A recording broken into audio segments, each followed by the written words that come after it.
Ya, perfecto. El tema que corresponde el día de hoy va a ser el denominado primer periodo de los sistemas filosóficos. ¿Por qué? Porque en este periodo de la filosofía se va a organizar un sistema completo de lo que vendría a corresponder al ámbito filosófico. Sistema completo, ¿a qué me refiero? De que se va a tocar aspectos nociológicos, de que se va a tocar aspectos éticos, de que se va a tocar aspectos lógicos, de que se va a tocar aspectos epistemológicos, se va a tocar aspectos ontológicos y demás. A partir de ello, a eso me refiero con un sistema filosófico completo. Se va a abordar la mayor cantidad de ramas o disciplinas filosóficas. Y el filósofo más importante que vamos a ver el día de hoy es Platón, simplemente. Es el único filósofo que vamos a ver y que vamos a abordar cada una de sus obras desde un punto de vista así sencillo y de manera rápida para poder entender sus obras claves y a partir de ello explicar cómo es que elabora este sistema, ¿no? Primero, tener en cuenta un poco las referencias de las clases anteriores. Habíamos comentado de que Platón, este filósofo que vamos a ver el día de hoy, va a tener un maestro. En realidad va a tener varios maestros que lo vimos en la clase pasada, que se llamó Sócrates, el cual va a influir demasiado en sus primeras obras, que son conocidas como las obras de juventud. Las obras de juventud de este pensador que vamos a ver el día de hoy van a estar influenciadas bastante, en gran medida, en gran cantidad, por su maestro llamado Sócrates. Ahora, este filósofo que vamos a ver el día de hoy llamado Platón, que en realidad ese no fue su verdadero nombre, sino su apodo que le puso su maestro de gimnasia, prácticamente va a tener la influencia de otros maestros, porque este pensador va a pertenecer a lo que es la clase aristocrática alta. Es más, incluso el padre de este filósofo, que se lo denominaban Platón, por así decirlo, eh, su descendencia, sus abuelos, bisabuelos, pertenecían a lo que es considerado los fundadores de la antigua Grecia.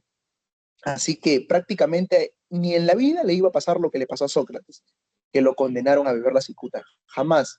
Él estaba protegido por pertenecer a una clase intelectual alta, pertenecía a la aristocracia.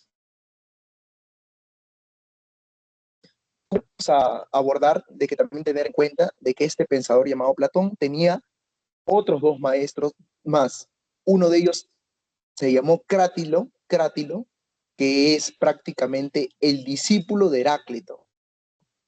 Y ahí que se puede decir que Platón va a recibir influencia de Heráclito, que lo vimos en la clase de los presocráticos. Heráclito es el que tenía varias tesis, pero la más importante es la tesis del flujo perpetuo, en la cual proponía de que la realidad es dinamismo, movimiento, devenir, el todo cambia, y lo único que no cambia es el cambio mismo. Y también va a tener influencia de los Eliatas. Ahora, es decir, que va a tener influencia de esa idea ontológica del ser como principio de todo. Y también va a tener influencia de una escuela más, que la vamos a ver reflejada en su filosofía, que es la escuela pitagórica. En total, prácticamente en total, tenemos influencia en Platón. Pero para ser más precisos, el que más va a influenciar va a ser Sócrates. Pero en realidad estos cuatro van a influenciar en su pensamiento filosófico. Esos cuatro van a influenciar en su pensamiento filosófico. A ver, hasta ahí, tener eso en cuenta.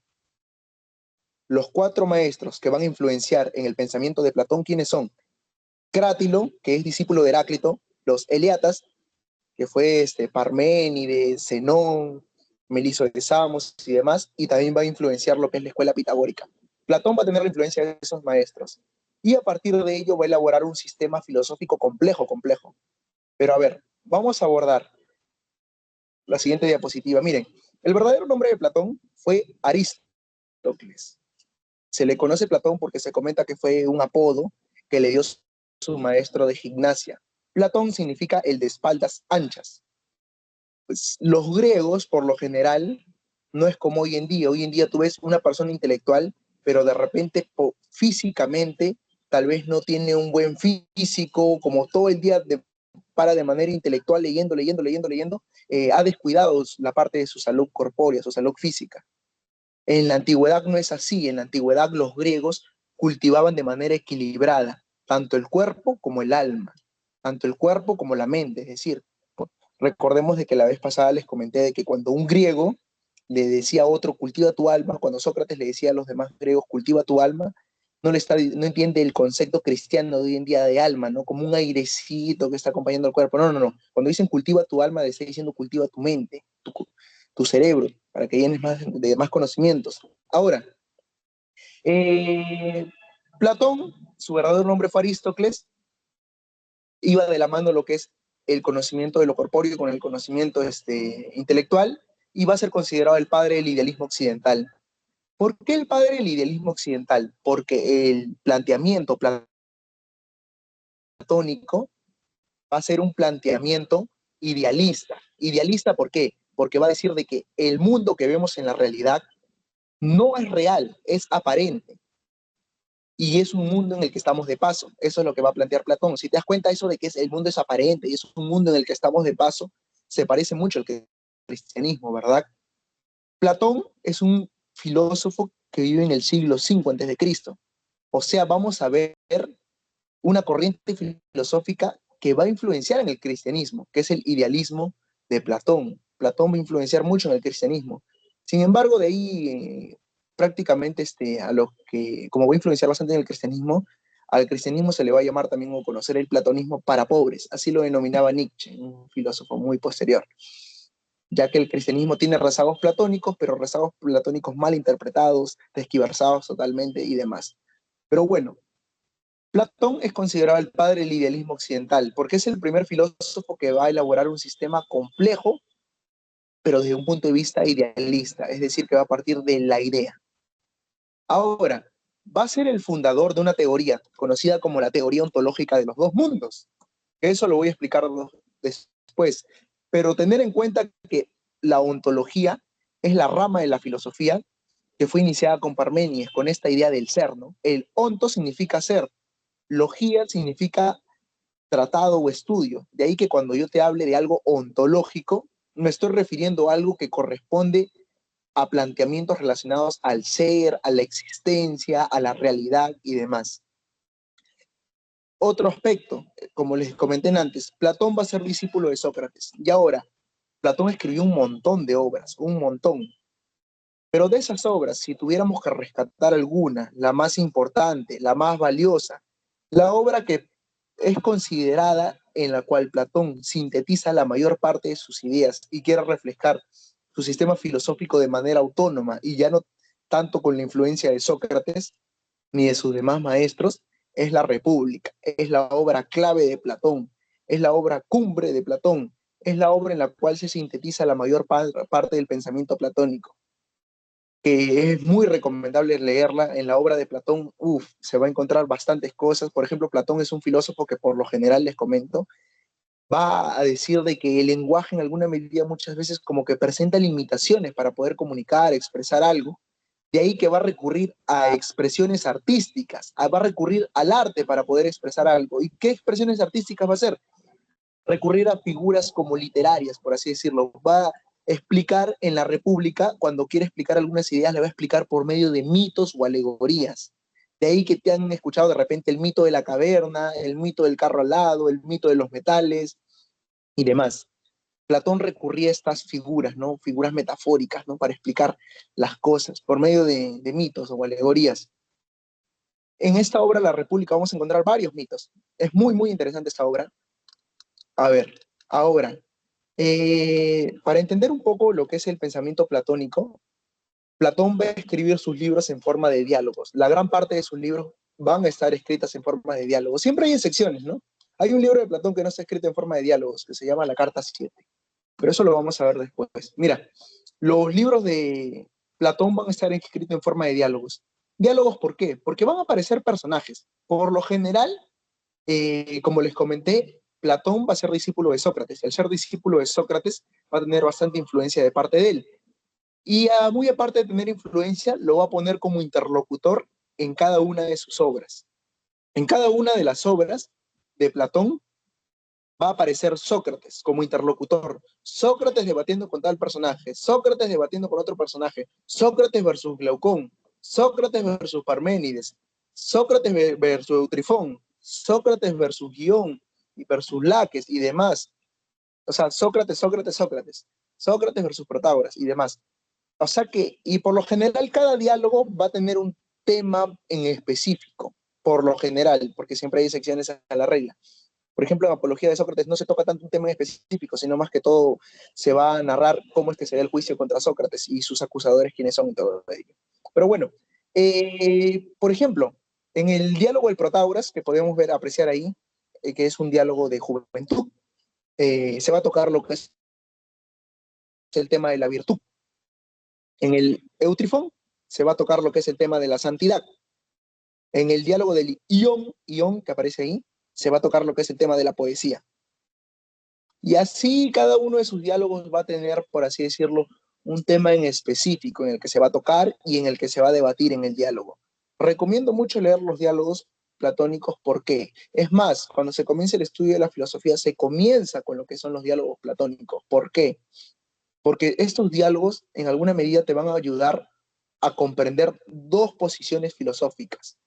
Te va a ayudar a comprender en alguna medida, por ejemplo, por un lado, por ejemplo, en el diálogo del Protágoras vamos a tener a Protágoras intentando debatir, intentando debatir contra Sócrates. Uno le va a decir qué es la virtud, el otro le va a responder, la virtud es prácticamente la capacidad para gobernar, y Protágoras va a decir nuevamente la virtud, y Sócrates le va a decir, pero si es la capacidad para gobernar, entonces me estáis diciendo que la virtud es realmente ello o abarca más cosas, como por ejemplo ser santo, como por ejemplo ser justo, como por ejemplo ser honesto y demás. Y Protágoras le dice, sí, abarca también esas cosas. Y ahí Sócrates le pregunta, ¿no? Como, ¿y abarca esas cuatro cosas o abarca más? Y si abarca esas cuatro cosas, entonces la virtud ya no sería una sola, sino sería múltiple. Entonces, ¿la virtud es una o es múltiple? Y así comienza un debate. O sea, yo les recomiendo leer los diálogos platónicos. Son muy buenos para comenzar en el estudio y la introducción a la filosofía. Y aparte de ello, que son cortos, se pueden acabar en 2, 3 horas. Por ejemplo, cuando leí el Eutrifón, lo acabé en hora y media más o menos. Hay diálogos que son muy cortos. A ver, comentar, los diálogos de Platón van a estar divididos en cuatro. Si tú lees algunos libros de historia de la filosofía, los diálogos de Platón van a estar divididos en tres también, por grupos. Pero yo los he dividido en cuatro porque también lo vas a encontrar así en algunos libros de historia de la filosofía. Se les divide en cuatro grupos. Mira, diálogos de juventud, que son los diálogos por los cuales Platón va a tener influencia de Sócrates. Tenemos a los diálogos de transición, en los cuales Platón va a tener influencia de Sócrates, pero también en esos diálogos se va a poder apreciar lo que es el Platón mismo desarrollando sus propias ideas, es decir, que va a ir dejando de lado la influencia de Sócrates. Y vamos a tener a lo que son los diálogos de madurez. En los diálogos de madurez, Platón ya va a desarrollar su filosofía como tal, va a dejar de lado la influencia de sus maestros, de Sócrates, de Crátilo, de los eleatas, los pitagóricos, y va a desarrollar su filosofía como tal. Y ahí tenemos a la República, el diálogo en el que Platón muestra su filosofía tal y como es. Y tenemos los diálogos de vejez, que muchos de estos diálogos son muy complejos de leer, porque Platón ya lo redacta con un léxico mucho más duro, más metafórico, hay que interpretar más, y como son los diálogos de vejez, es prácticamente todo el conocimiento que Platón ha acumulado a lo largo de su vida. Y a partir de ello, por tener mucha experiencia y muchos conocimientos, son diálogos mucho más complejos de leer. Por ejemplo, dos de ellos que tuve la oportunidad de leer fue el Parménides y el Tetetos. El Timeo también leí algunos fragmentos y es muy bueno también, pero son diálogos muy, muy, muy abstractos y muy complejos, que si tú no has leído los diálogos de juventud o los de madurez, es difícil que puedas entender los diálogos de vejez de Platón. A ver, te comento así de manera rápida más o menos algunos diálogos. Mira, por ejemplo, el Protágoras ya te lo comenté, que son los diálogos de juventud, que te habla sobre la virtud. En el Ión te comenté que más o menos se habla de lo que es la poesía. En el Eutrifón es un diálogo muy interesante. Te comento así rápido, mira, en el diálogo del Eutrifón, por ejemplo, se habla de lo que es el tema de la santidad. ¿A qué se le puede considerar un acto pío y a qué se le puede considerar un acto impío, ¿no? ¿Por qué? Porque Sócrates se encuentra con un personaje llamado Eutrifón y comienzan a debatir, ¿no? Por ejemplo, se comenta de que Eutrifón iba a demandar a su padre a una corte de justicia, prácticamente lo iba a denunciar a su padre Eutrifón por haber cometido un asesinato contra su empleado. Y bueno, ¿no? Ahí se ve, por ejemplo, en el diálogo cómo es que los griegos tenían como algo primordial, algo primero, el valor de la justicia a la familia. O sea, la justicia es primero, es antes que la familia. Hoy en día no, ¿no? Por ejemplo, en las noticias que se ven, ¿no? de que una madre de repente tiene su hijo ladrón y a pesar de que es ladrón lo defiende. No, no, no, mi hijo es inocente. Ya, en los griegos no era así. En los griegos es al revés, tenían como algo primero, algo primordial la justicia y algo secundario ya la familia. Pero primero es la justicia, primero son los valores. Eso se ve en el diálogo de Lautrifón. También se toca lo que es el tema de la santidad, como, porque Sócrates le hace la pregunta, ¿es algo justo el que condenes, el que denuncies a tu padre? Y le dice a Eutrifón, ¿no? Y Eutrifón le dice, sí, sí, sí, es justo, Sócrates. Pero es algo, ¿tú crees que eso lo consideren algo santo los dioses? Y ahí comienza como que un debate, una confrontación. Y al final como que Sócrates le dice, ¿no? Las cosas son buenas porque las deseamos o las deseamos porque son buenas. Y ahí como que se ve esa especie de dicotomía en las preguntas socráticas, ¿no? Intentar confundir al otro y hacerlo reflexionar, ¿no? Y también se puede apreciar un poco lo que es el sistema platónico. Como les dije, Platón va a plantear la existencia de dos mundos. A ver, por ejemplo, en los diálogos de transición, el Gorgias, el Crátilo, Crátilo, como les recuerdo, fue el maestro de Platón, que fue, a su vez, Crátilo fue el maestro de Platón, y Crátilo tuvo como maestro Heráclito, el que plantea la tesis del flujo perpetuo, del que todo cambia, todo fluye, de que la realidad es un constante dinamismo de venir. En el Hipias mayor e Hipias menor son diálogos en los que Platón va a expresar su teoría estética.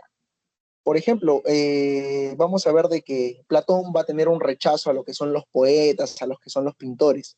Eso lo voy a explicar después el por qué.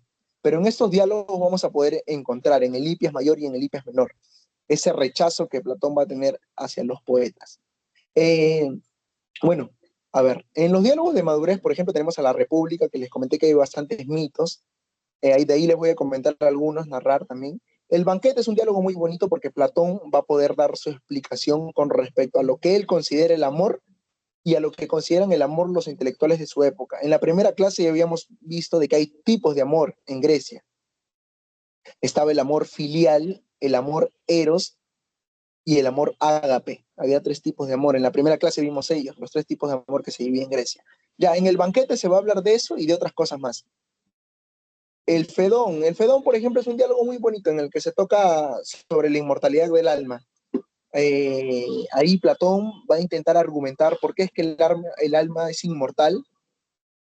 Y bueno, tenemos también, por ejemplo, los diálogos de vejez. El Parmenides lo voy a explicar un poco al final. Y en el Tetetos, por ejemplo, es un diálogo en el que prácticamente Platón da a conocer su apego y su aprecio por las matemáticas, ya que va a tener influencia de un maestro conocido como Pitágoras. Y bueno, la carta 8 es un diálogo de Platón que prácticamente va a dar a conocer, sus ideas un tanto políticas y aparte de ello, Platón en esta carta también no va a ser escrita en forma de diálogo, sino va a tener otra visión. Ahora, vamos a lo que es la filosofía platónica directamente. Platón, como les dije, va a construir un sistema filosófico complejo, un sistema filosófico también completo, por así decirlo, y Platón es este hombre de acá que vemos en la figura. Vemos en la figura un señor barbón que está sosteniendo un libro junto con su discípulo. Les comento, miren, el que está más o menos con la túnica roja, que está en medio, es todo barbón, barbón, barbón, él es Platón, y el que está con su costado es su discípulo, que va a ser Aristóteles. Como Platón cree en la existencia de dos mundos, como les comenté, si te das cuenta, su dedo de Platón está señalando para arriba. ¿Qué está diciendo con eso? De que existe un mundo más allá de este, de que hay otra vida más allá de este, porque Platón va a plantear algo llamado la teoría ontológica de los dos mundos, te lo mencioné antes. Eso significa la imagen, pero el otro, su discípulo, le va a dar la contra. Le va a decir, no, maestro, acá, ¿ves su mano? Su discípulo de Platón llamado Aristóteles va a decir, no, acá, ese es el único mundo que hay. No hay otro mundo, no hay otra vida. Ontológicamente, no hay un más allá. Esta imagen fue pintada por un pintor del Renacimiento. Fue fabricada por un pintor del Renacimiento llamado Rafael Sanzio. La imagen, si desean, la pueden buscar en Google completa. Se llama La Escuela de Atenas. Fue hecha por un pintor Rafael Sanzio y ahí podemos apreciar, ¿no?, lo que es la filosofía platónica. Mientras que Platón creía en la existencia de dos mundos, su discípulo Aristóteles no, solo existe un mundo. De ahí que a la teoría de Platón se le conoce como la teoría de la trascendencia. ¿Por qué? Porque va a creer de que existen dos mundos. Un mundo que es este que vemos tal y como es, él lo va a denominar el mundo sensible, y otro mundo más allá de este, que él lo va a denominar el topus uranos o el mundo de los eidos o ideas. Eso lo voy a explicar en un momento. Y bueno, en eso significa la imagen. En la imagen hay más filósofos, por si acaso, yo lo he recortado para que se aprecie solamente Platón y Aristóteles por lo general, y los que están a su costado. Pero bueno, vamos a leer la diapositiva. Ontología platónica, aprehensión de conceptos universales que le permiten fundar su interés político, ético, ontológico y epistemológico. ¿Qué es esto? A ver, mira. Partamos de algo abstracto. Quiero que hagan un ejercicio mental para entender esto. Miren, Platón se va a percatar de que en este mundo que vemos, que lo captamos con los sentidos, que lo captamos con la sensibilidad, que lo captamos de forma empírica, es decir, con las sensaciones, en este mundo las cosas son imperfectas. ¿Por qué? Porque están en constante cambio. Recuerda que Platón va a tener influencia de Heráclito, por ya que tuvo un maestro llamado Crátilo. Todas las cosas están en constante cambio, dinamismo, devenir, que ahora, por lógica, si algo cambia, ¿es perfecto o es imperfecto? Por lógica, si algo cambia, es porque es imperfecto. ¿Por qué? Porque lo que es perfecto ya no necesita cambiar, porque ya es perfecto, ya no necesita cambiar. En alguna medida lo que es imperfecto está en constante cambio. Nosotros cambiamos porque en alguna medida intentamos mejorarnos día a día. Las cosas cambian, toda la realidad es dinamismo. Ahora, Platón va a decir, si en este mundo las cosas cambian, tiene que haber otro mundo en el que las cosas no cambien, en el que las cosas sean eternas, sean perfectas e inmutables. Eternas, ¿por qué? Porque en este mundo las cosas tienen fin, tienen un origen y tienen fin. ¿Y qué es lo eterno? Lo eterno es aquello que no tiene principio ni tampoco fin. Por eso que Platón decía, no tiene que haber un mundo en el que existan cosas perfectas, eternas e inmutables. ¿Inmutables por qué? Porque no mutan, ¿no? O sea, no cambian. A ver, partamos ahí nuevamente. Platón va a plantear la existencia de dos mundos. Un mundo en el que las cosas cambian, otro mundo en el que las cosas no cambian.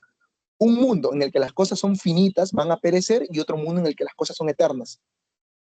Ya, hasta ahí espero que se haya entendido la idea. Si se entendió eso, se va a entender todo lo demás.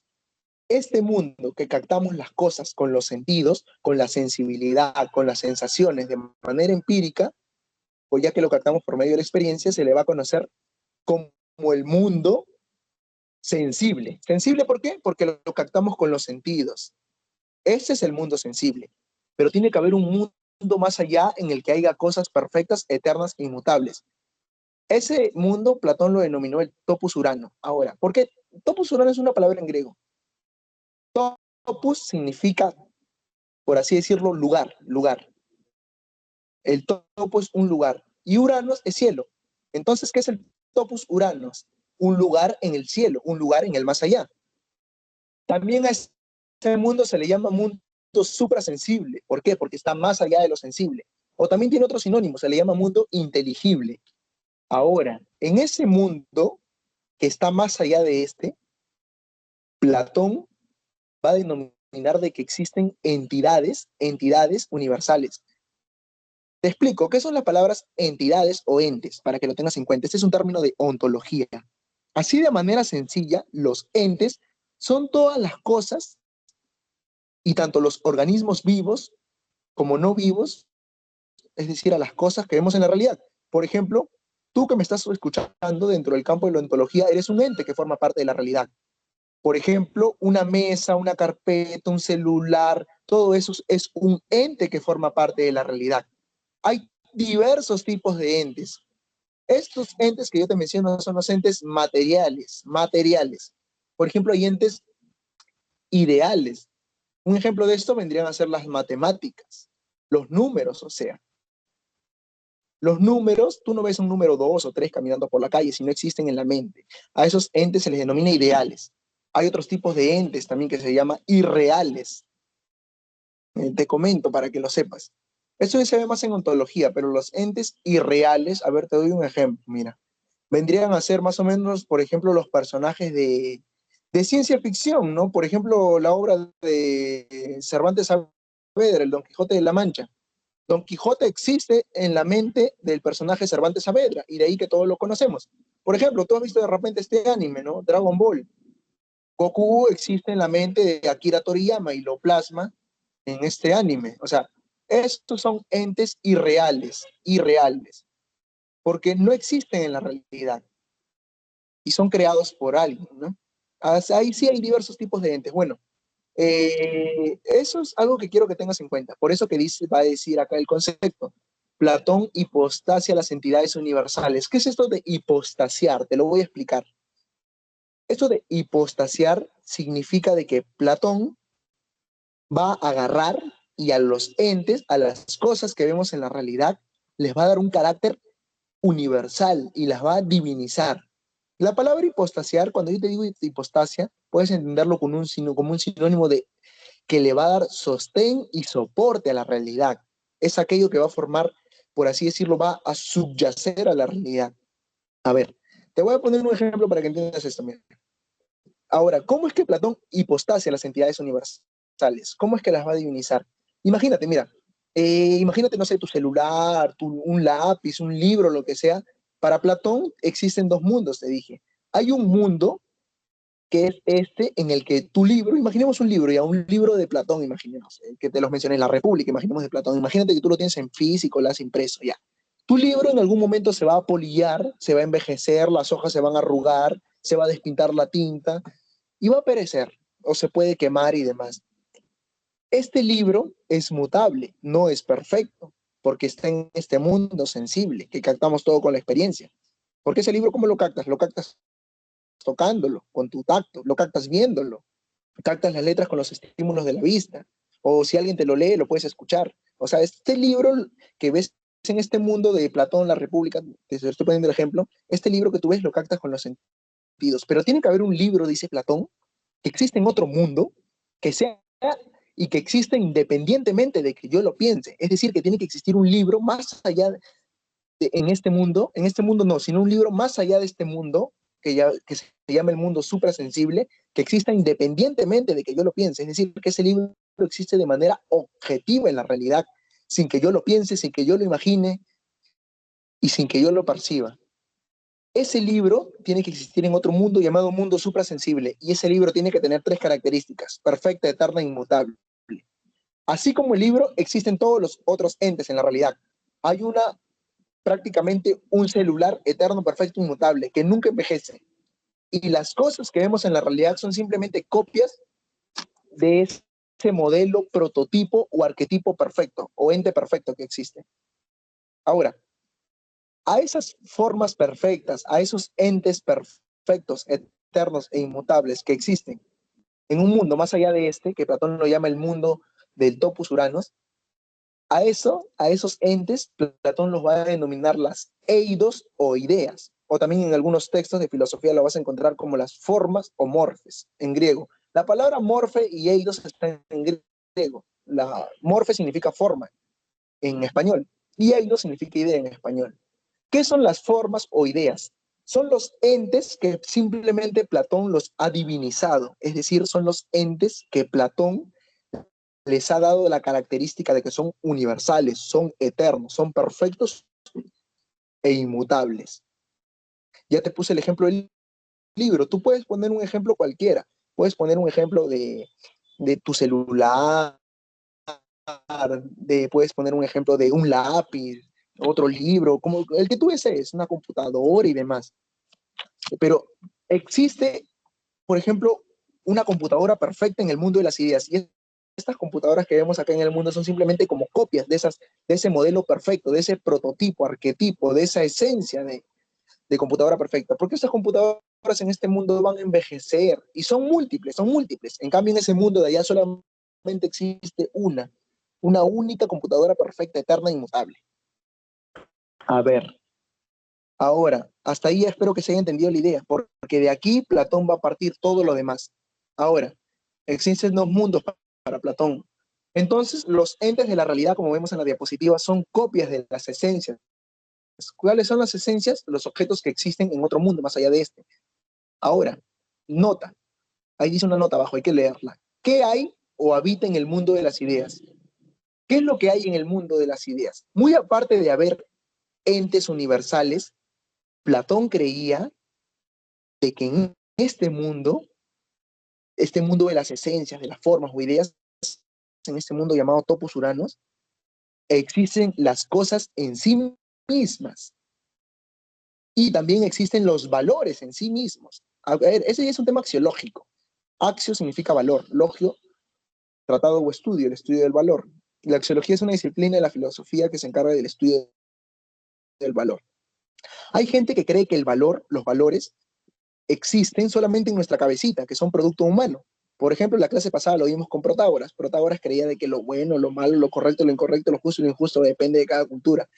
Ya, para Platón no. Los valores existen independientemente de que yo los piense. Los valores existen de manera objetiva. Es decir, que hay una idea de justicia en sí misma y por sí misma. Esa idea de justicia en sí existe en ese mundo de las ideas, en ese mundo del topos uranos. La idea de belleza también. Platón cree que existe la idea de belleza en sí, algo bello en sí mismo. ¿Dónde? En el mundo llamado topos urano. Y de todas, si hacemos una jerarquía de todos esos valores, el bien es la idea más elevada, según Platón, ojo. Pero recuerda, en este mundo vemos las cosas aparentes, las cosas que cambian, en este mundo denominado sensible, las cosas que perecen, las cosas finitas. Y en el mundo más allá de este, que Platón lo denomina el mundo suprasensible, topos uranos, inteligible, y tiene varios sinónimos que te los he puesto ahí, en ese mundo existen las cosas eternas, perfectas, inmutables. También se encuentran los valores, lo en sí, la justicia en sí, lo bello en sí, lo santo en sí, lo bueno en sí y demás. A ver, ahora vamos con la nociología platónica. Todo esto que te he comentado es la ontología platónica. Eso es lo más pesadito. Pero de eso vamos a entender todo lo demás. Si me has entendido eso, perfecto. Si no hay hasta ahí ninguna duda, ninguna pregunta, bacán, pasemos a lo siguiente. Si no, normal, pueden comentarme alguna duda o pregunta. Por el chat o normal levantando la manita. A ver, creo que va todo claro. Ahora, ya, Gabriel levantó la mano. Sí, sí, normal. Pregúntame, Gabriel, por vos o como es eso, por el chat. Con respecto a la ontología platónica, ¿qué sucede con el problema del tercer hombre? Porque Platón lo reduce todo a la idea de bien, de que todo pertenece en conjunto a la idea de bien, pero la idea de bien no pertenecería a una idea más perfecta, o por qué él se limita a esta idea de bien. Perfecto. Has tocado un punto muy interesante.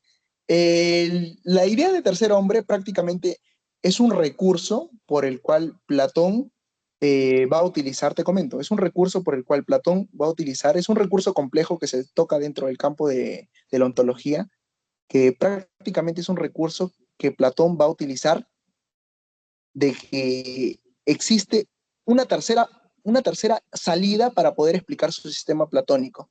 ¿Por qué? A ver, mira, te lo voy a comentar así. Esto que tú me mencionas se aborda bastante en lo que es el diálogo del Parménides. El diálogo del Parménides. Mira, en el diálogo del Parménides, Platón se va a ver, por así decirlo, como enjuiciado, encapsulado por preguntas que no va a poder responder a su sistema filosófico. Ejemplo, mira, si yo tengo ideas en el otro mundo, más allá de este, y acá en este mundo tengo las copias, por ejemplo, pon la idea de una manzana, en el otro mundo, más allá de este, existe una manzana perfecta, eterna, inmutable, una única manzana. Y en este mundo que vemos, existen muchas manzanas que van a perecer, envejecer y demás. Ahora, Platón se ve en un problema ahí. ¿Por qué? Que lo menciona en el diálogo del Parménides, que Parménides le hace esta conjetura, esta pregunta a Platón. Mira, ahora, la manzana en alguna medida participa de los entes o los entes participan de la manzana. Y ahora, ¿cómo es que se da la participación? La participación se da que la manzana ideal, ¿eh? Que la manzana ideal o la manzana en sí tiene que participar de cada una de las manzanas múltiples que existen en el mundo, porque si es así, la idea o prototipo o esencia de manzana se dividiría. Y entonces la manzana no puede dividirse. ¿Por qué? Esta manzana en sí no puede dividirse, porque es única. única, eterna, perfecta, inmutable. Lo perfecto no tiene por qué dividirse, porque lo perfecto es uno solo. De ahí que en este mundo vemos cosas múltiples y en el mundo suprasensible vemos la unidad de las esencias de las cosas. Ahora, ¿cómo es que se responde más o menos Platón a este problema? Con lo que tú mencionas, con la idea de un tercer hombre o un tercer aspecto. Por ejemplo, ¿no? Podemos poner el ejemplo de que hay como una especie de tercera manzana, como una especie de tercera manzana, para poder explicar o salir de este recurso que utiliza Platón. Yo te lo he puesto con el ejemplo de la manzana, pero tú me lo mencionaste con respecto al ejemplo de hombre. O sea, Platón intenta salir como que hay algo más a partir de eso. Y de ahí que a Parménides le refuta en este diálogo. Mira, si Platón plantea, por ejemplo, de que existen dos mundos. En este mundo captamos todas las cosas con los sentidos y en el otro mundo más allá de este captamos las cosas por medio de la capacidad racional. Pero Parménides le dice esto más o menos a Platón en esta idea. Si tú planteas de que hay un tercer aspecto, entonces nos vamos a ir así hasta el infinito, porque también puede haber un cuarto aspecto, también puede haber un quinto aspecto y un sexto aspecto. Y ese es un hueco argumental que encontramos en la teoría de las ideas. Hay otros huecos argumentales, pero que ya de repente los voy a ir mencionando un poquito más. Pero eso es muy buena pregunta, porque eso es prácticamente son los huecos que podemos encontrar en lo que es la teoría platónica. Pero bueno, hasta ahí espero te haya podido responder a tu pregunta con el ejemplo de la manzanita, porque Platón utiliza de que hay una especie de tercera manzana, por así decirlo, lo mismo, un tercer hombre. Los hombres que vemos en la realidad participan de la idea del prototipo o esencia de hombre perfecto, eterno, inmutable, pero como en alguna medida no hay una solución para poder explicar cómo es la relación de participación, se da de manera exacta, recurre a un tercer aspecto. Lo mismo, ¿no? Por ejemplo, si te das cuenta en esta tesis de la idea de los dos mundos, Platón agarra y habla de la idea de la belleza en sí, de la justicia en sí, pero, por ejemplo, en el diálogo del Parménides menciona, ¿no? ¿Por qué no hablas de lo feo en sí? ¿Por qué no hablas del barro en sí, de la basura en sí? Y Platón, o sea, como que en alguna medida se queda sin palabras y le dice más o menos este argumento. Le dice, por ejemplo, lo que tú planteas es más o menos como que algo ridículo y no podría caber en mi sistema filosófico. ¿Por qué? Porque mi sistema filosófico como que tiende hacia lo bueno, tiende hacia lo perfecto, tiende hacia lo bello, como que va en una especie de jerarquía. En cambio, esas ideas de barro, esas ideas de fealdad, en sí, eso no tendría cavidad. Existe, sí, Platón no le niega realidad ontológica, pero no podría existir en un mundo más allá de este. Y ahora ahí cabría preguntas, ¿no? Como que si eso, el barro en sí, lo feo en sí, la basura en sí existe de manera ontológica, o sea, ¿dónde cabría en el sistema platónico, no? Porque si es aparente, también tiene que tener una esencia, ¿no? Pero Platón no le da esa esencia. Y ahí quedan como esos huecos argumentativos. Un hueco argumentativo que queda, como que muy bien te mencioné, que es un recurso que utiliza Platón, que es el que tú mencionaste, que es el del tercer hombre, que lo podemos explicar con el de la manzanita. Otro hueco argumentativo que queda en la teoría de las ideas es eso de lo feo en sí, de la basura en sí. O sea, no hay. Para Platón no le niega realidad ontológica, pero no podría caber dentro de su sistema o su forma de pensamiento. Eso lo menciona bastante en el diálogo del Parménides. Listo, a ver, pasemos a lo siguiente. Vamos con la idea de nociología platónica. A ver, Platón va a plantear de que hay formas de comprender la realidad, como muy bien les dije antes. Mire, estas formas de conocer la realidad, según Platón, se va a desarrollar en dos aspectos. Tenemos a la doxa, que es la que o también conocida como opinión, la doxa o opinión, que es prácticamente lo que tienen la gran parte de hombres aquí en el mundo, la gran mayoría de hombres aquí en el mundo. Y eso es algo que debemos de tener en cuenta, ¿no? Mucha gente cuando dice algo, lo dice como si fuera algo verdadero, como si eso fuera conocimiento. Pero no, hay que diferenciar la verdad de la opinión. Hay que diferenciar el conocimiento de la opinión. Lo que alguien te dice de algo, no necesariamente significa que sea conocimiento, que sea verdadero. Eso muchas veces puede ser opinión. Por eso hay que aprender a discernir ello. Platón dice de que en este mundo solamente vamos a encontrar opinión, doxa. Y hay un mundo más allá de este en el que se encuentran las eidos o ideas, o formas o morfes, como lo mencioné. En ese mundo sí vamos a poder captar la esencia de la realidad por medio de la capacidad racional. Ahora, a ese mundo o a ese conocimiento se le va a conocer como el conocimiento epistémico. Mientras en este mundo solamente captamos doxa, opinión, en ese otro mundo vamos a captar lo que es el conocimiento epistémico, por medio de la razón. Ahora, la doxa se va a dividir en dos y el conocimiento epistémico también se divide en dos. Mira, te lo comento. La doxa u opinión en Platón se divide en dos. En la creencia o pistis y en la eicasia o imaginación. ¿Qué es esto de la creencia o pistis? La creencia o pistis es simplemente el conocimiento material de las cosas. Por ejemplo, yo tengo el conocimiento de que ahorita estoy agarrando y estoy leyendo un libro, o estoy escuchando una música, o estoy escribiendo o dibujando algo, o estoy revisando mis celulares. Tengo el conocimiento del tacto, de que lo estoy tocando. O sea, es el conocimiento que te proporcionan los sentidos. Y la eicasia o imaginación es la capacidad de crear imágenes mentales. Por ejemplo, yo he escuchado una música el día de hoy, me ha gustado y mañana comienzo a tararear en mi mente porque la recuerdo en alguna medida el sonido de la música. Por ejemplo, he ido a Machu Picchu o he ido a una maravilla del mundo, he ido a visitar o he ido a Japón o he ido a Francia o a cualquier lado y he visto un paisaje. Y de ahí regreso a mi casa nuevamente, pero yo tengo y recuerdo lo que es el paisaje. ¿Gracias a qué recuerdo? A la imaginación.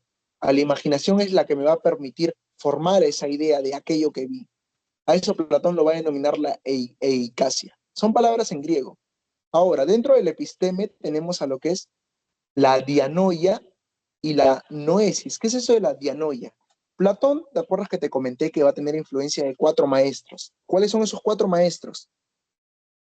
Esos 4 maestros que va a tener Platón influencia son Sócrates, Crátilo, que es discípulo de Heráclito, Parménides y Pitágoras. Al tener influencia de los pitagóricos, Platón va a tener bastante apego por las matemáticas. Es por eso que cuando Platón funde lo que es su escuela filosófica, va a tener un cartel en la puerta de su escuela y que decía, que no entre aquí, quien no sepa geometría. Platón va a tener mucho apego a las matemáticas. Si te preguntan cuál es la ciencia matemática por la que Platón tenía más apego, la geometría. Pero bueno, Platón decía de que hay como una especie de puente para alcanzar entre la doxa a la episteme, entre la opinión al conocimiento verdadero o a la verdad. Ese puente se da por medio de lo que es el conocimiento discursivo, la dianoia. ¿Qué es la dianoia? El conocimiento matemático. ¿Por qué? Porque te acuerdas que te mencioné antes cómo son las formas o ideas, la forma en sí, la idea, lo bello en sí, lo justo en sí mismo, ¿cómo son? Son eternos, perfectos e inmutables. Ahora, y esto es algo que lo capto con la razón, te dije, con la capacidad racional. O sea, es algo abstracto. Ahora, ¿cómo son las matemáticas? Las matemáticas también son abstractas. Tú abstraes a tu mente los números y haces las operaciones y demás. Las figuras también, o sea, las abstraemos. Ahora, por eso que Platón va a tener en alguna medida apego a las matemáticas, porque son abstractas y le va a permitir fundamentar su sistema filosófico. Por eso que Platón veía las matemáticas como una especie de puente. Para llegar de la doxa a la episteme es por medio de las matemáticas, porque las matemáticas ejercitan la inteligencia, la capacidad racional. Bueno, y la noesis, o también llamada conocimiento epistémico, es el conocimiento simplemente de las formas o ideas, de lo que te mencioné antes. Por ejemplo, ¿no? Conocer ya la justicia en sí, la idea de belleza en sí, conocer a lo que es un libro en sí mismo, un libro que nunca va a envejecer, que es eterno, perfecto e inmutable. Esto Platón lo explica, o se puede resumir lo que te he comentado, en un libro llamado La República, en el capítulo 7. Dentro de La República hay varios libritos, pero en el libro 7, o también llamado capítulo 7, ahí comenzando nomás, el capítulo 7, vas a encontrar lo que es el mito o alegoría de la caverna. Ahí Platón va a poder explicar lo que es lo que te estoy comentando, su tesis nociológica y epistemológica, de cómo es que se jerarquiza el conocimiento, ¿no? Ahí Platón, por ejemplo, dice, ¿no?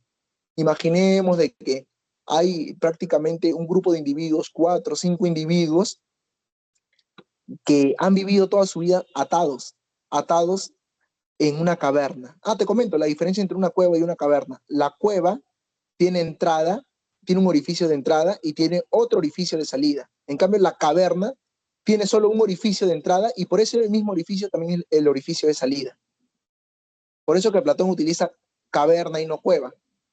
Ahora, eso ya, bueno, es un tema un poco más geográfico, pero bueno. Eh, en este mito de la caverna, por ejemplo, Platón dice algo así. Imaginemos de que hay cuatro o cinco personas, cuatro personas, pongamos, hay cuatro personas que han vivido toda su vida atados a una caverna. Y al vivir atados en una caverna, lo único que han podido reflejar es sus propias sombras, porque hay una especie de fuego, fogata atrás de ellos que le permite reflejar sus sombras. Y estas cuatro personas que han vivido todas sus vidas atadas en una caverna, encadenadas, solamente han conocido sus sombras. Pero, ¿qué pasaría si una de ellas se logra librar de sus cadenas? Sale de la caverna y realmente se percata de que toda su vida ha vivido en una caverna. Porque para la persona que ha vivido toda su vida en una caverna, prácticamente ese es su mundo. Por repente habrás escuchado la frase, ¿no? El pez. El pez, su memoria dura solamente un segundo, es decir, que el pez no tiene existencia de que vive en el agua. Porque ese es su mundo, lo mismo, la persona que ha vivido toda su vida en una caverna, ese es su mundo prácticamente, no tiene existencia de otras cosas más. De ahí que hay una frase de Albert Einstein muy conocida, ¿no? Que decía algo así, todo lo que el hombre ignora no existe para él. Entonces, prácticamente esta persona que ha salido de la caverna es como que, ¿qué es esto? ¿Qué es esto? Este mundo que veo, esta naturaleza que veo, este sol, estos árboles, este paisaje, ¿qué es? Ahora, a partir de ello, la persona que sale de la caverna es aquella persona que ha alcanzado la luz del conocimiento. Es decir, ha dejado lo que es la doxa, la caverna vendría a simbolizar con el mundo sensible y fuera de la caverna es lo epistémico, el conocimiento verdadero de las cosas. Ahora, esa persona está sola afuera. ¿Qué es lo que hace? Regresa por sus compañeros, los libera de sus cadenas y les dice, vámonos, este no es el mundo verdadero. Sus compañeros no le creen y ellos mismos se vuelven a encadenar. Eso es más o menos, y bueno, la persona va y se retira nuevamente sola de la caverna. Y así es más o menos como acaba el mito. Pero queda simbolizar esto, queda metaforizar esto, de que prácticamente así es el filósofo es aquella persona que ha podido ver la luz del conocimiento, de que no percibe la realidad como los demás la perciben, de que no comprende la realidad como los demás lo comprenden. El filósofo puede ver más allá las cosas. Es decir, que ve el conocimiento, mientras que las personas sí viven atrapadas en sus opiniones y viven ignorantes en ello. Ahora, hay algo más que es la lógica platónica, te voy a comentar, que creo que ya después de todo lo que te he explicado ya lo sabes. La lógica platónica, ¿en qué consiste? Vamos a leer la diapositiva. De que cada nombre se refiere a una forma o idea, A ver, mira, por ejemplo, yo te decía antes, ¿te acuerdas? Piensa en la idea de computadora, piensa en la idea de mesa, piensa en la idea de libro. Todo esto en el otro mundo más allá de este, que Platón lo va a denominar el mundo de los eidos, del mundo de las formas o ideas, existe la idea, prototipo, arquetipo o esencia de lapicero, esencia de mesa, la esencia de celular o esencia de computadora en ese otro mundo. Pero si te das cuenta, ¿quién lo dice? El que lo dice es el lenguaje, ¿verdad? Ya que el lenguaje dice algo, eso en alguna medida existe en ese otro mundo más allá de este. Así que a eso se le denomina platonismo semántico. Por eso Platón como que en alguna medida fue un tanto astuto, por así decirlo, intelectualmente. ¿Por qué? Porque Platón sabía de que en un futuro iban a aparecer otras cosas, iban a aparecer otras cosas más. Por ejemplo, Platón no vio el celular, pero sí podemos decir de que si yo digo la palabra celular, tiene que existir un prototipo, esencia, arquetipo o paradigma de idea, ¿no? Idea perfecta o eterna inmutable de celular, en la que sea una sola idea, prototipo o arquetipo o esencia de celular, y que en este mundo que hay múltiples celulares participen de esa idea de celular. Ahora, porque va a aparecer palabras nuevas con el tiempo, ¿no? Eso se le conoce, por ejemplo, como neologismos. ¿Qué es un neologismo? Palabras nuevas. Por ejemplo, hace 100 años no existía la palabra Facebook, ¿no? Hace 100 años, 200 años no existía la palabra Internet, pero han ido apareciendo. Neologismo.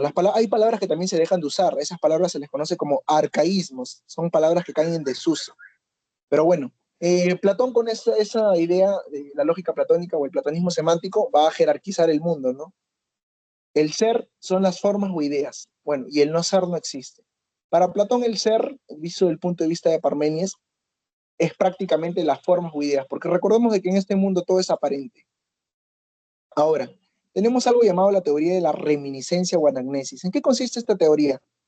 Prácticamente es que para Platón, como dice de que existen dos mundos, un mundo más allá de este, que es el mundo suprasensible, el topos uranos, tiene varios nombres, como los mencioné antes en la diapositiva. Ya, en este mundo más allá de este, prácticamente habitaba nuestra alma, pero por un motivo que Platón lo explica en el diálogo El Timeo, cae el alma a este mundo de acá, como que cae a un estado más bajo y es aprisionada por el cuerpo.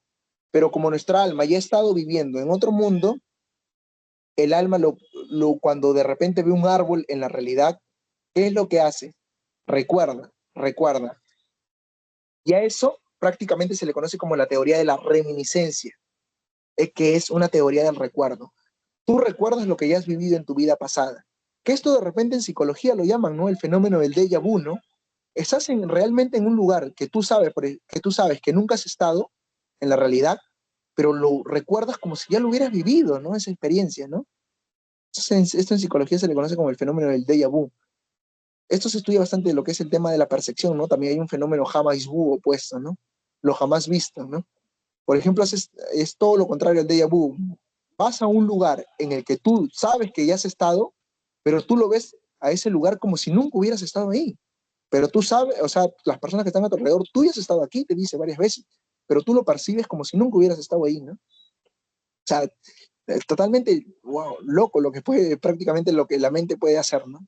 Con la percepción. Pero bueno, no nos salgamos del tema. En esto consiste la teoría del recuerdo de anagnesis. De ahí que Platón te diría, ¿no? ¿Qué caso tiene de que tú leas un libro? Ya sabes que yo he leído 20, 30, 40 libros.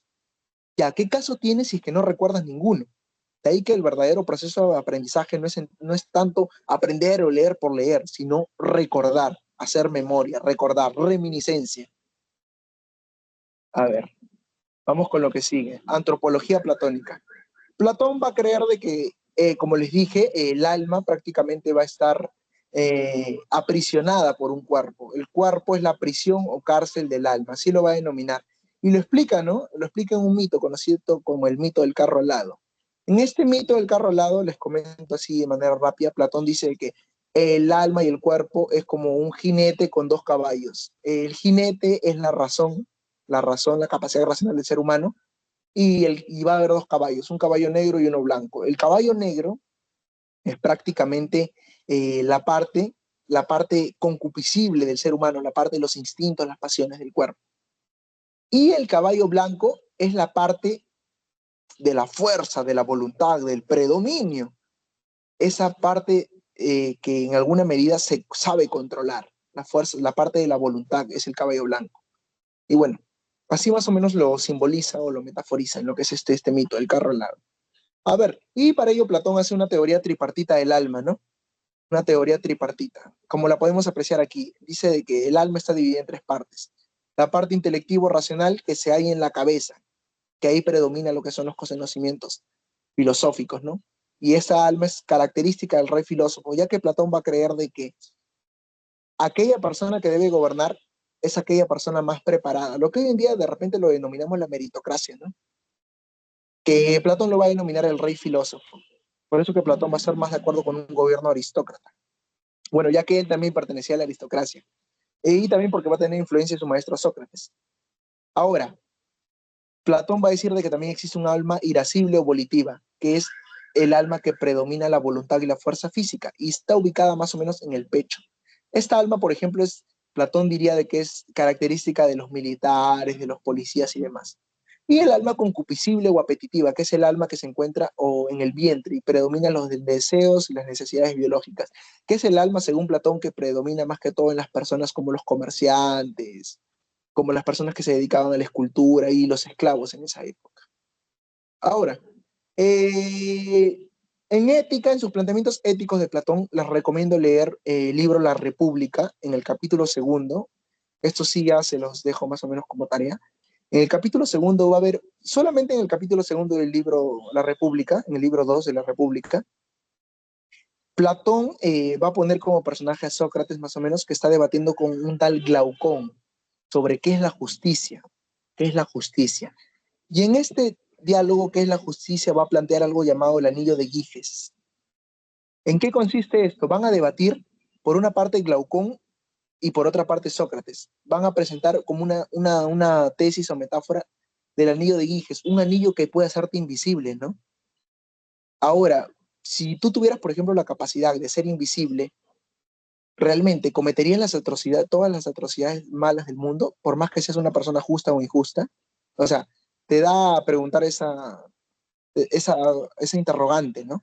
Y a partir de ello, este mito del anillo de Giges es muy recomendado para comprender lo que es la justicia y qué es lo injusto, ¿no? Ahí lo recomiendo bastante, se hace bastantes metáforas ahí para explicar. Bueno, en la estética de Platón, vamos a ver lo que es la crítica a los artistas, que se encuentra en el diálogo de Hipias Menor e Hipias Mayor, como lo comenté antes. En esos libros pueden encontrar lo que es la estética platónica. ¿Te acuerdas que te comenté de que para Platón lo que vemos en la realidad es simplemente una copia del modelo original? Por ejemplo, los celulares que vemos en la realidad, los libros que vemos en la realidad son simplemente una copia de la esencia, modelo, prototipo o arquetipo de celular en sí mismo, de libro en sí mismo, que existe en ese otro mundo más allá de esto. Si es solamente una copia, un artista, por ejemplo, cuando pinta un cuadro, está haciendo una copia de la copia del original, porque el original es la esencia. Y si lo que vemos en el mundo son simplemente copias de la esencia, de la realidad, entonces el artista simplemente lo que está haciendo es reflejar una copia de la copia del original. Por ejemplo, ¿no? Imagínate de que existe un paisaje perfecto en el mundo de las ideas. Yo veo un paisaje aquí en la realidad. Ahora, ese paisaje que va a ser retratado por un artista es la copia de lo verdadero, de la esencia. Por eso que Platón detestaba a los artistas, porque no se acomodaba muy bien a su teoría platónica. Y también detestaba a los poetas. Eso lo puedes ver en un diálogo de Platón conocido como el diálogo del Ión o de la poesía. Ahí debate Sócrates contra un Raxoda. Muy interesante el diálogo. Bueno, y su teoría sobre el amor en el diálogo del banquete, prácticamente Platón iba a dar a conocer varias teorías sobre el amor. ¿Qué es el amor? ¿No? El amor es algo que se toca bastante en el campo de la filosofía. Lo comento así rapidito. Mira, en el diálogo del banquete voy a comentar una de las teorías que se menciona sobre el amor, que la va a plantear un tal Aristófanes. El diálogo del banquete se llama ¿por qué? Porque se reúnen los intelectuales más grandes de la época a debatir, ¿no? Sobre qué es el amor. Aristófanes, por ejemplo, dice algo así. Uno de ellos, de los intelectuales llamado Aristófanes, que era un literato, él dice de que en el principio de los tiempos, cuando nada existía, los dioses griegos, crearon al primer ser vivo en la tierra. Este primer ser vivo se llamó andrógino, andrógino.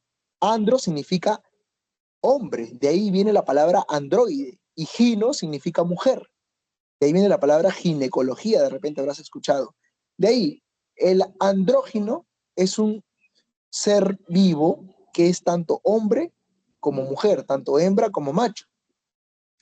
Ahora, este ser andrógino, ¿qué características fenotípicas, qué características físicas tenía? Según el diálogo, según Aristófanes, en este diálogo el banquete comenta de que tenía más o menos unos 3, 4 metros de alturas, tenía 4 brazos, 4 piernas, 2 cabezas, tenía ambos genitales, tanto genitales masculinos como femeninos. Es decir, que era una especie de hermafrodita. Ahora, dice que más o menos este ser era muy poderoso y a los dioses no le gustaba ello y se reunieron en un concilio, como una especie de simposio, para acordar destruir este ser. Pero uno de ellos, uno de los dioses griegos llamado Zeus, intervino en este concilio. ¿Y qué es lo que dijo? Dijo, no hay que destruir a este ser llamado andrógino. ¿Por qué? Porque en este ser nos da ofrendas, nos ofrece templos, mejor hay que disminuir su poder para que no se aproxime al poder de los dioses. ¿Y qué es lo que hace? Lo parten en dos. a uno lo parten en dos, hembra y macho, a uno lo mandan al polo norte, a otro lo mandan al polo sur. Y de ahí los multiplican, los multiplican. Y ahí nace el mito del amor platónico, ¿no? Encontrar a tu otra mitad con la que alguna vez fuiste uno solo, con la que alguna vez estuviste unido de manera corpórea. Encontrar a tu otra mitad con la que alguna vez fuiste uno solo. De ahí que si habrás escuchado el amor platónico, ¿no? El encontrar a tu media naranja o tu otra mitad. Eso viene a partir de Platón. En este mito del banquete lo refleja. Y un datito más.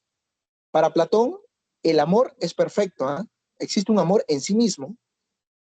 ¿Por qué? Porque como te comenté antes, todo está en constante cambio en la realidad, en este mundo sensible que vemos. Ahora, si todo está en constante cambio, el amor en este mundo es simplemente una manifestación o una expresión, como hay rezagos del amor. El amor, al ser perfecto, es algo que se encuentra fuera del mundo, es algo trascendental. En este mundo nunca vamos a poder conocer lo que es el amor verdadero, el amor en sí mismo. ¿Por qué? Porque todo está en constante cambio. En este mundo solamente vemos pequeñas expresiones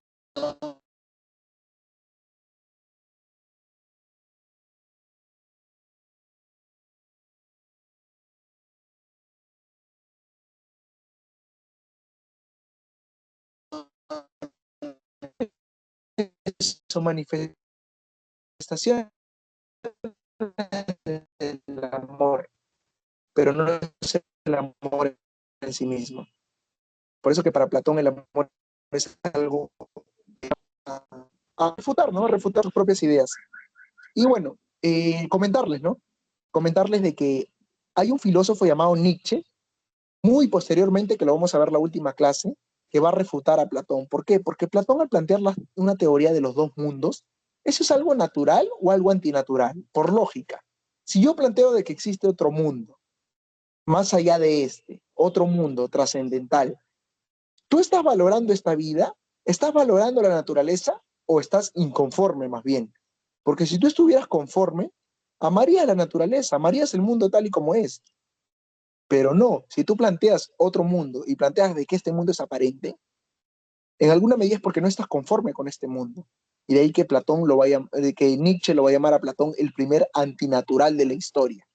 De ahí que a Nietzsche se le considera un antifilósofo, ¿no?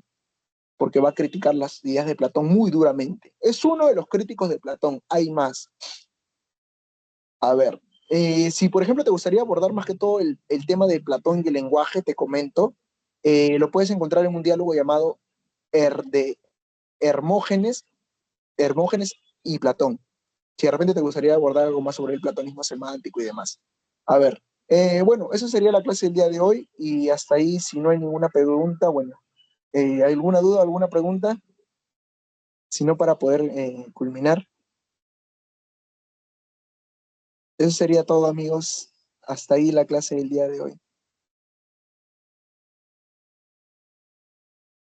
¿Qué opinan? Bueno, Muchas gracias, Jackson. ya está bien. Entonces, bueno, se ha quedado todo claro, amigos. Nos vemos la próxima semana con lo que es Aristóteles. Nos vemos, cuídense y bueno, a seguir repasando cuando puedan lo que es la filosofía.